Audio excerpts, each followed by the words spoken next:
ओम शांति। ओम शांति। ओम शांति। आज 20 तारीख के मीठे बाबा के महावाक्य हैं। आज बाबा ने हम बच्चों को समझाया, मीठे बच्चे, इस पुरानी दुनिया व देहधारियों से कभी भी दिल नहीं लगाना। दिल लगाई तो नसीब फूट जाएगा। मतलब बाबा ने कहा कि अगर तुम्हारी बुद्धि जरा भी फंसी किसी में तो तुम्हारी जो किस्मत है फिर उसका मैं कुछ नहीं कर सकता। क्यों? क्योंकि मैं तुमको समझा रहा हूँ। नहीं, जैसे किसी के साथ कुछ गलत हो जाता है तो कहते हैं ना, मेरी तो किस्मत ही खराब है।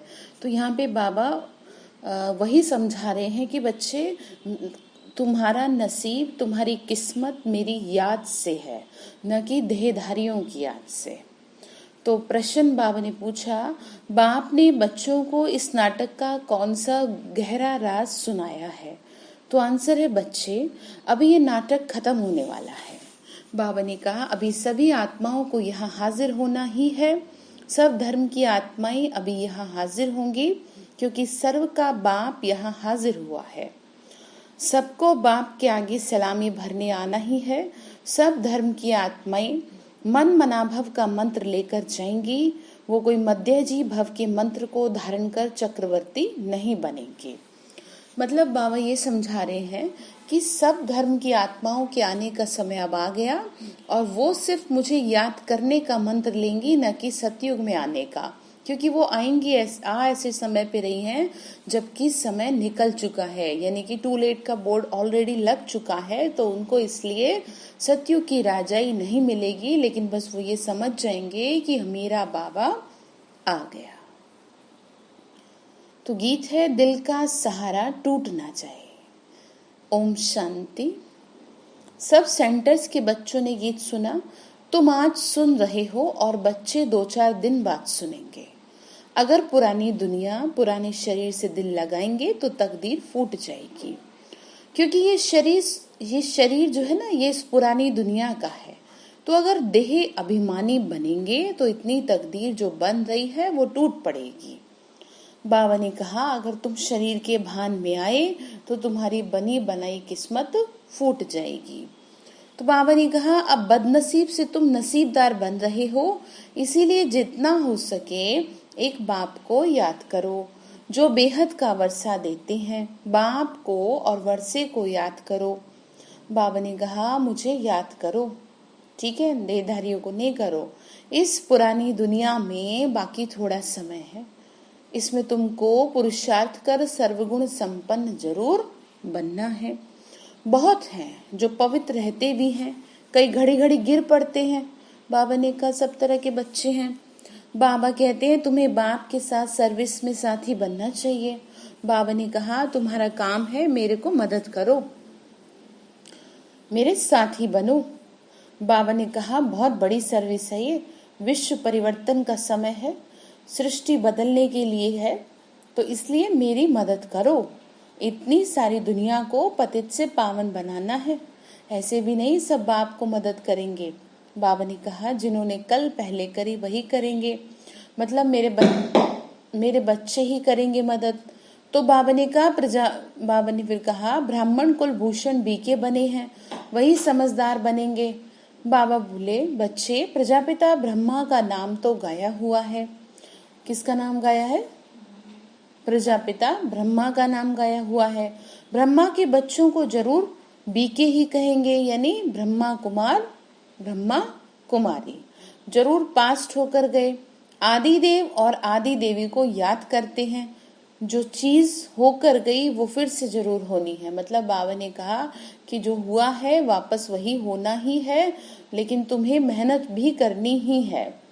तो बाबा ने कहा, ये जानते हो ना, सतयुग होकर गया है, वापस आएगा, उसको कोई रोक नहीं पाएगा। सृष्टि परिवर्तन को कोई रोक नहीं सकेगा, ना गवर्नमेंट रोक पाएगी ना कुछ, ठीक है। क्योंकि सृष्टि परिवर्तन में सबसे बड़ा सहयोग रहेगा प्रकृति का, और इन प्राकृतिक आपदाओं के ऊपर किसी का जोर नहीं चल सकता। तो यही सहयोगी बनेंगी सतयुग की दुनिया को लाने के लिए। तो बाबा ने कहा, सृष्टि परिवर्तन तो होनी है ना, सतयुग तो आएगा।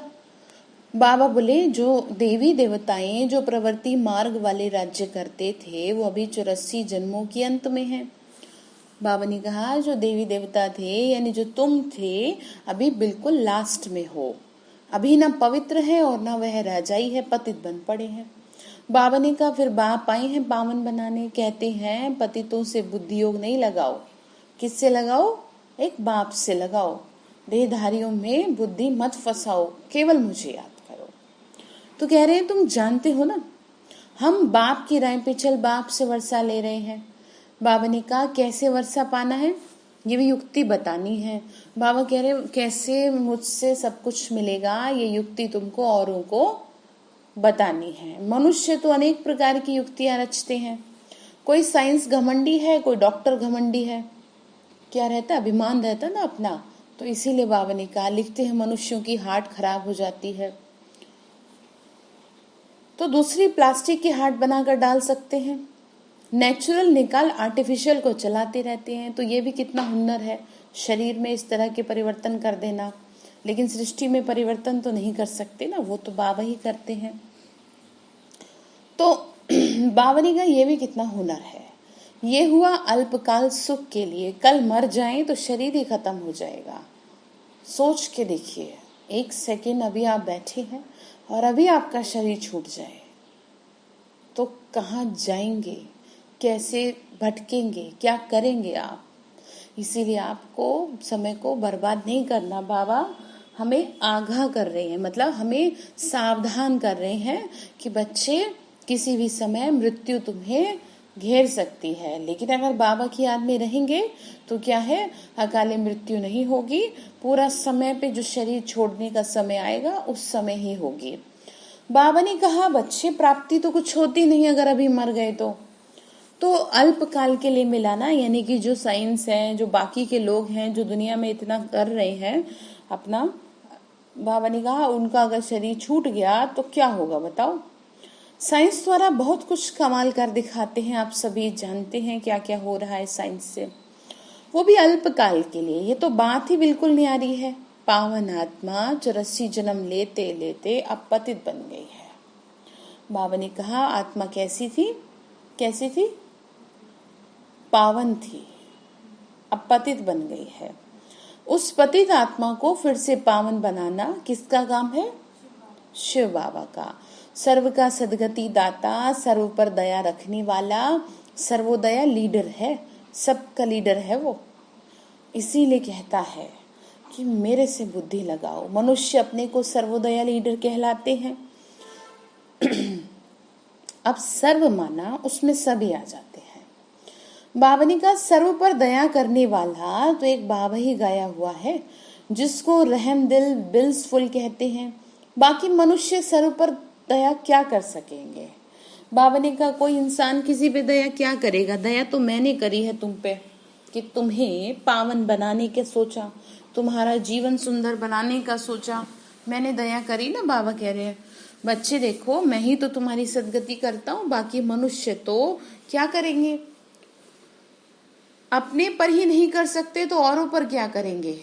ये दया करते हैं अल्पकाल के लिए। थोड़ा बहुत अगर किसी पे कुछ कर भी देते हैं रहम, किसी को कुछ दे दिया, कुछ कर दिया, तो बाबा ने कहा वो तो क्षण भंगुर की है। तो नाम कितने बड़े बड़े रख दिए हैं, कितना अपना नाम करवाते हैं। बाबा करवाए अपना नाम, बताओ कितना कुछ कर रहे हैं बाबा हम बच्चों के लिए।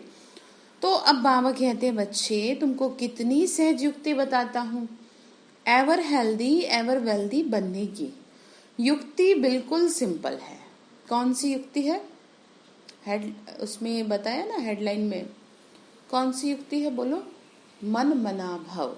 ठीक है, ये युक्ति है। सिर्फ करो मुझे याद और दुनिया को जाओ भूल। क्यों कह रहे हैं दुनिया को भूलने का? क्योंकि अब इस दुनिया में ना कोई सार नहीं है। अब इस दुनिया में कोई भी सार नहीं है, सृष्टि अंतिम श्वासों पर है। तो बाबा इसलिए कह रहे हैं, तो कह रहे हैं कि मुझे याद करते ही नहीं हो। तुम्हारे 84 जन्मों की हिस्ट्री ज्योग्राफी तुमको सुनाई है। तुम ऐसे राज्य करते थे, सदा सुखी थे। दिन प्रतिदिन उतरते उतरते तमो प्रधान दुखी पतित बन गए हो। अभी बाप फिर से तुम बच्चों को कल पहले मुआफिक वर्षा दे रहे हैं। बाबा ने कहा मैं फिर से तुमको दे रहा हूँ। तो जो कल्प कल्प आकर वर्षा लेती हैं, श्रीमत पर चलते हैं, श्रीमत है ही बाप दादा की मत। बाबा ने कहा श्रीमत क्या है? बाप दादा की मत। उनके सिवाय श्रीमत कहाँ से मिले? बाबा ने कहा मेरे अलावा तुम्हें कौन समझाएगा ये बताओ। बाबा कहते बच्चे विचार करो, ये हुनर कोई में है? बाबा ने कहा देखो जो मैं कर रहा हूँ ये कोई कर सकता है क्या? किसी को विश्व का मालिक बनाना किसी के बस की है? एक मकान का, एक मिट्टी के मकान का मालिक ना कोई बना सके, विश्व का तो तब बनाएंगे। तो बाबा ने कहा उसकी युक्ति बाप ही बताते हैं, कहते हैं इसके सिवाय और कोई उपाय देखो है नहीं। इसीलिए पतित पावन बाप ही नॉलेज देते हैं ऊंच पद पाने के लिए। बाबा ने क्या कहा? मैं ही नॉलेज दे रहा हूँ। कौन सी नॉलेज दे रहा हूँ? कि किस तरीके से तुम ऊंच पद पा सकोगे अगर तुम मेरी याद में रहोगे। ठीक है, तो इस योग बाबा ने कहा ऐसे नहीं सिर्फ सृष्टि चक्र जानने से तुम पवित्र बन जाएंगे। पापों का घड़ा जो है ना बाबा ने कहा भरा हुआ, वो है खत्म हो जाएगा। ठीक है, किससे? बाबा ने कहा मेरी याद से खत्म होगा। इस बात का ध्यान रखें। बाप कहते हैं तुम ही 84 जन्म लेते हो। बाबा ने क्या कहा? तुम ही क्या करते हो? तो बाबा ने कहा बच्चे तुम ही क्या हो गए हो? पतित बने हो, जन्म लेते लेते ऐसे हो गए। आजकल तो फिर खुद को शिवोम तत्वम कह देते हैं, या तो फिर कहते तुम परमात्मा के रूप हो, आत्मा सो परमात्मा कह देते। बाबा ने कहा अब बाप आई हैं, तुम जानते हो ना शिव बाबा की याद दिलानी पड़े। बाबा ने क्या कहा? तुमको ये बात पता है ना कि सर्व का सद्गति दाता कौन है? एक परमपिता परमात्मा ही है। शिव के मंदिर अलग बनते हैं, शंकर का रूप ही अलग है, प्रदर्शनी में भी दिखाना होता है। शिव निराकार और शंकर आकारी, उसमें दिखाया हुआ है ना। तो शंकर तो फिर साकार में है, साथ में राधे दिखाना ठीक नहीं है, तो सिद्ध हो कि यही फिर लक्ष्मी नारायण बनते हैं। बाबा ने कहा चित्रों को तुम इस तरीके से बता करके समझा सकते हो। कृष्ण तो द्वापर में गीता सुनाने आते ही नहीं, पतित होते हैं कलयुग अंत में, पावन होते हैं सतयुग में। तो बाबा ने कहा तो जरूर संगम पर आएंगे। ये बाप ही जानते हैं ना, वही त्रिकालदर्शी है। कृष्ण को त्रिकालदर्शी नहीं कहा जाता, वो थोड़े ही तीनों कालों का ज्ञान सुना सकते हैं। उनको सृष्टि के आदि मध्यंत का ज्ञान ही नहीं है। किसको बोलो? कृष्ण को, श्री कृष्ण को। बाबा ने कहा मैं ही तो बताता हूँ ना, आगे यहाँ भी प्रिंस प्रिंसेस कॉलेज में थे, अभी मिक्स हो गए।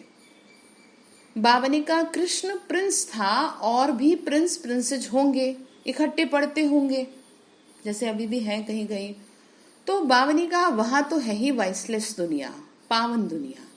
एक शिव बाबा ही है सर्व का सदगति दाता। मनुष्य सर्व के सदगति दाता, मनुष्य सर्व के सदगति दाता हो नहीं सकते। मतलब मनुष्य जो ऐसे हो नहीं सकते कि जो सारी दुनिया की क्या कर सके?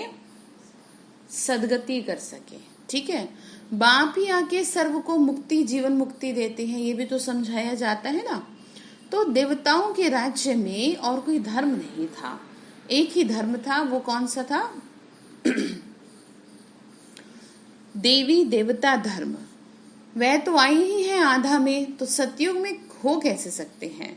बाबा ने कहा बच्चे सतयुग में केवल एक धर्म था, बाकी के धर्म तो बाद में, क्योंकि जो सतयुग है वो आधा तो खुद ही है, मतलब आधा कल्प तो वो खुद में ही कंप्लीट देवताओं का युग है, तो बाकी तो बाद में ही आएंगे ना, यानी सतयुग त्रेता। तो बाबा ने कहा वह है ही हठ योगी, निर्वृत्ति मार्ग के, वह तो राजयोग तो समझ ही नहीं सकते। बाबा ने कहा जो बाकी के धर्म वाले आते हैं वो राजयोग की शिक्षा नहीं समझ सकते, प्राप्त नहीं कर सकते। ये राजयोग है प्रवृत्ति मार्ग वालों के लिए, यानी घर परिवार वालों के लिए, क्योंकि जो प्रायोरिटी दी जाती है वो गृहस्थ आश्रम को दी गई थी। तो बाबा ने कहा भारत पवित्र प्रवृत्ति मार्ग था, अभी कलयुग में है पतित प्रवृत्ति मार्ग, मतलब कलयुग में क्या है, सभी अपवित्र हैं। बाबा ने कहा सतयुग में जो भी है सब पवित्र हैं, परिवारों के परिवार पवित्र हैं, वो दुनिया ही पवित्र दुनिया है और ये दुनिया ही अपवित्र दुनिया है। तो भगवान वाच मामेकम याद करो, पुरानी दुनिया अथवा देह के संबंधों से दिल लगाएंगे तो तकदीर फूट जाएगी। बहुतों की तकदीर फूट जाती है, बाबा कह रहे हैं। कैसे फूटती है? कोई अकर्तव्य किया होगा तो पिछाड़ी में वो सब सामने आएगा, तो तकदीर फूट गई। साक्षात्कार होगा, कई बच्चे छिपाते बहुत है, हेडलाइन में बताया ना कि कुछ भी फिर गलत होगा तो फिर दोष देंगे खुद को, बाबा की नहीं मानी तो फिर क्या है, बाबा कहेंगे मैं क्या करूं, तुम मेरी माने ही नहीं। तो बाबा ने कहा कई बच्चे छिपाते बहुत हैं, सुन रहे हो। बाबा ने कहा इस जन्म में किए हुए पाप कर्म को बाप को सुनाने से आधा सजा माफ हो जाती है, बस सुनाना तो पड़ता है ना, परंतु लज्जा के मारे ना सुनाते नहीं है। अब देख लो, अब सब अपने को देख लो। तो गंदे काम तो बहुत करते हैं, बुद्धि में याद तो रहता है, बताने से छूट जाएगा। बाबा ने क्या कहा, बुद्धि में याद रहता ही अविनाशी सर्जन है। बीमारी लज्जा के कारण सर्जन को नहीं बताएंगे तो छूटेगी कैसे? मतलब बाबा को बताओ, पिता है वो, पिता को बताएंगे तो बचा लेगा वो, नहीं तो पाप इतने हो जाएंगे कि फिर बहुत बुरा हाल होना है लास्ट में। तो कह रहे हैं कोई भी विक्रम किया है तो बताने से आधा माफ हो जाएगा और ना बताने से वो पाप बढ़ता जाएगा, जास्ती फंसते जाएंगे, उसमें इन्वॉल्व होते जाएंगे, खुद को पता नहीं चलेगा। जैसे कि हैबिचुअल ऑफेंडर होते हैं, मतलब किसी भी, मतलब आदतन अपराधी कह लो, कि उस काम को करने की आदत पड़ जाएगी। फिर अगर बता देंगे कि मुझे आदत पड़ गई है या ये मेरे से गलती हो गई है तो बाबा बचाएगा फिर, ठीक है। तो फिर तकदीर ही खत्म, बदकिस्मती आ जाएगी नहीं बताएंगे तो बाबा कहे बच्चे देह से भी संबंध ना रखो, बस आत्मा हूँ, बस ये गाड़ी चल रही है मेरी, बाबा मैं बैठी बच्ची तेरे लिए हूँ, शरीर से सेवा आपकी होती रहे, बस जब तक मेरे शरीर में प्राण रहे, भगवान की सेवा में ये शरीर लगा रहे तो बचे रहेंगे शरीर के पाप कर्मों से। तो बाबा के बच्चे देह से भी संबंध ना रखो, मामेकम मुझे याद करते रहो बस। फिर बाबा ने कहा फिर कोई गंदा काम होगा नहीं तुमसे। ये धर्मराज भी है, ध्यान रखना, उनसे भी छिपाते रहेंगे तो तुम्हारी जैसी सजा कोई को नहीं मिलेगी। बाबा ने क्या कहा, बच्चे देखो, क्यों जानते हैं? क्योंकि हर बात की आपको समझानी दे दी जा रही है, इसलिए कह रहे हैं कि जितनी भयंकर सजा तुम्हें मिलेगी उतनी किसी को नहीं मिलेगी, क्योंकि तुमको सब समझाया है, उसके बावजूद भी तुम नहीं समझे तो तुम्हारा क्या किया जाए। तो ऐसे बाबा कह रहे हैं, ठीक है। तो बाबा ने कहा जितना समय नजदीक होगा सबको साक्षात्कार होगा। अभी सबकी कयामत का समय है, सब पतित है, पापों का दंड जरूर मिलता है। जैसे 1 सेकंड में जीवन मुक्ति मिलती है ना, वैसे 1 सेकंड में सजाओं की भासना भी ऐसे आती है। जैसे बहुत समय से सजा खाते ही रहता हूँ। बाबा ने क्या कहा, तुम्हें इतनी भयंकर सजा ऐसे मिलेगी, 1 सेकंड में तुम्हें ऐसे लगेगा 1 सेकंड की सजा से कि जैसे तुम कितने सालों से सजा खा रहे हो। मेरी बात नहीं मानोगे तो। बाबा ने कहा ये बड़ी सूक्ष्म मशीनरी है, सबकी कयामत का ये समय है, सजा भोगनी जरूर है, फिर सब आत्माएं पवित्र होकर जाएंगी। बाप ही आके तो आत्माओं को पावन बनाते ना, बाबा की सिवाय कोई की ताकत नहीं। 63 जन्म पाप करते करते अभी तुम्हारे पापों का घड़ा आकर भरा है। बाबा ने कहा बच्चे तुमने इतने पाप कर लिए कि घड़ा पूरा भर चुका है, क्या करे बताओ। तो माया का ग्रहण तो सबको लगा ही हुआ है, बड़ा ग्रहण तुम पर लगा है। बाबा ने क्या कहा, बड़ा ग्रहण तुम पे लगा है। जानते क्यों? वो इसलिए क्योंकि बाबा ने कहा मैंने तुमको सब कुछ समझा दिया है, तुम इतने पावन थे कैसे बन गए। आज की मुरली को कम से कम 4 से 5 बार जरूर सुने। तो ज्ञान भी अभी तुम बच्चों को मिला है ना, बाप बताते हैं तुम भारत के मालिक थे, फिर 84 जन्म तुमने भोगे हैं। कैसा सीधा बताते हैं कि तुम बरोबर देवी देवता धर्म वाले थे, पतित होने के कारण हिंदू कहला दिए, हिंदू धर्म तो कोई ने स्थापन ही नहीं किया, स्थापन तो देवी देवता धर्म किया। मठ पंथ को डिनाइस्टी नहीं कहेंगे। जो छोटे छोटे मठ पंथ होते हैं ना, बाबा ने कहा डिनाइस्टी जो होती है यानी राजधानी जो होती है वो राजाओं की होती है। तो Lakshmi Narayan the first, second, third ऐसे राजा ही चलेगी। सबसे फर्स्ट लक्ष्मी नारायण। ये भी जरूर है ना, पावन से पतित बनना ही है, और पतित होने के कारण स्वयं को देवी देवता नहीं कहला सकते। इसीलिए कई लोग कहते हैं कि हम कहाँ देवी देवता, आप ही सही। क्यों? क्योंकि सोचते हैं कि देवी देवता बनने के लिए कुछ अलग से करना पड़ेगा, जबकि ऐसा नहीं है। बाबा ने कहा तुम समझ रहे हो ना, हम पूज्य आदि सनातन देवी देवता धर्म के थे। अपने धर्म के चित्रों को ही पूजते हैं, सिर्फ ये भूल गए कि हम देवी देवता थे। क्या भूल गए? हम देवी देवता थे, अब पुजारी बने हैं। अभी तुम समझ रहे हो ना, बाप से वर्षा तुमको मिल रहा है। किससे वर्षा मिल रहा है? बाप से वर्षा मिल रहा है। तो बाबा ने कहा बच्चे देखो, आप पे ही पूज्य, आप पे ही पुजारी बनते हो, ठीक है ना। अपने ही चित्रों की बैठ पूजा की है तुमने, ये सिवाय भारत की और कोई को नहीं कह सकते। बाबा भी भारत में यहाँ के ज्ञान देते हैं, फिर सुदेवता बनाने के लिए तो देते हैं। किस लिए दे रहे हैं ज्ञान?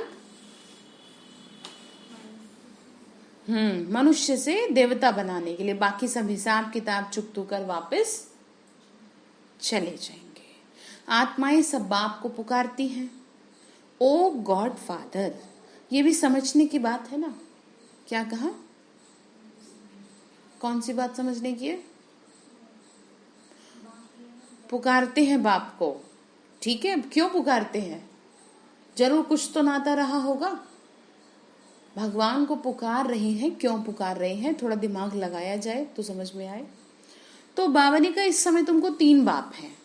3 बाप का मतलब समझ रहे हैं? एक शिव बाबा, दूसरा ब्रह्मा बाबा, तीसरा लौकिक पिता, शरीर के पिता। तो सतयुग में सिर्फ एक ही बाप होता है, लौकिक बाप, ठीक है। और बाबा ने कहा बाकी तो सबको 2 बाप हैं, क्योंकि किसी को पता ही नहीं ब्रह्मा बाबा के बारे में। तो पारलौकिक बाप को जानते ही नहीं। यहाँ तो बाबा ने कहा वहां तो है ही सुख, फिर पारलौकिक बाप को याद क्यों करें? मतलब कहाँ पर? सतयुग में। तो दुख में सिमरण सब करते हैं, यहाँ फिर तुमको 3 बाप हो जाते हैं। ये भी समझने की बात है। वहां आत्माभिमानी रहते हैं, फिर देह अभिमान में आ जाते हैं। बाबा ने कहा सभी को आत्माभिमान रहता है, लेकिन बाद में नीचे गिरते हैं तो देह अभिमान आ जाता है। यहाँ तुम आत्माभिमानी बनते हो तो परमात्मा अभिमानी भी हो। शुद्ध अभिमान है ना कि हम बाप के सब बच्चे हैं, शुद्ध अभिमान। उनसे वर्षा हम ले रहे हैं। वह बाप शिक्षक सतगुरु है, ये उनकी महिमा भी समझानी पड़े। वही आके सब बच्चों को वर्षा देते हैं। सतयुग में तुमको था, फिर 84 जन्म ले गंवाया, अब फिर से कितना सहज बता रहे हैं। बाबा ने कहा सतयुग में पूरा सब कुछ था तुम्हारे पास, ये दुनिया ही पतितों की है। बाबा ने कहा ये दुनिया है पतितों की, और तुम इस पतित दुनिया में हो थोड़े समय के लिए, बस। तुम्हारी कोई सदगति नहीं कर सकता सिवाय बाबा के। बाकी कोई शास्त्र बहुत थोड़े पढ़े हुए हैं जो अंतमति सुगति हो जाती है, फिर छोटेपन में कंठ हो जाते हैं, कई लोगों को करा देते हैं। तो बाप तुमको कितनी अच्छी मीठी बातें सुनाते हैं, बच्चे तुम तमो प्रधान बन गए हो, अब फिर से तुमको पावन बनना है। तुम्हारे में जो खाद पड़ी है विकारों की, मेरी याद से वो निकल जाएगी। अभी नाटक पूरा हो रहा है। बाबा ने क्या कहा? अभी नाटक पूरा हो रहा है, सबको हाजिर होना है यहाँ। मतलब बाबा के घर में सब आत्माएं आएंगी। क्राइस्ट आदि सबकी आत्मा हाजिर है, वो भी बाप के पास सलामी भरने आएंगे। चक्रवर्ती राजा तो बनना ही है, सिर्फ बाप को याद करेंगे, मन मना भव का मंत्र ले जाएंगे। तुम्हारा है मन मना भव और मध्याजी भव का डबल मंत्र। बाप कितना अच्छी रीति युक्ति समझाते हैं। बाबा ने कहा एक ही मंत्र है, मन मना भव। ठीक है, तो समझ में आई बात? बाबा ने क्या कहा? अच्छा, मीठे मीठे सिक्के लदे बच्चों प्रति माता पिता बाप दादा का याद प्यार और गुड मॉर्निंग। रूहानी बाप की रूहानी बच्चों को नमस्ते। रूहानी हम बच्चों की रूहानी माता पिता बाप दादा को नमस्ते नमस्ते। बाबा नमस्ते। शुक्रिया बाबा, शुक्रिया। तो धारणा के लिए मुख्य सार है, इस पुरानी दुनिया में रहते पुरुषार्थ कर सर्वगुण संपन्न जरूर बनना है। इस पुराने शरीर व पुरानी दुनिया से दिल नहीं लगानी है, नसीबदार बनना है। बाबा ने क्या कहा? नसीबदार। नसीब को बाबा ने शब्द यूज किया, क्या नहीं करना? नसीब को फोड़ना नहीं है, मतलब नसीब फूट जाएगा, समझाया ना बाबा ने। तो दूसरी पॉइंट है, आत्माभिमानी और परमात्माभिमानी रहना, यानी भगवान के प्यार में लीन रहना है। इस कयामत के समय में बाप से कुछ भी छिपाना नहीं है, अविनाशी सर्जन से राय लेते रहना। वरदान दिया, सदा ज्ञान सूर्य के सम्मुख रहने वाले अंतर्मुखी स्वमानधारी भाव। किसके सम्मुख रहेंगे? ज्ञान सूर्य शिव बाबा। ठीक है, तो क्या बन जाएंगे?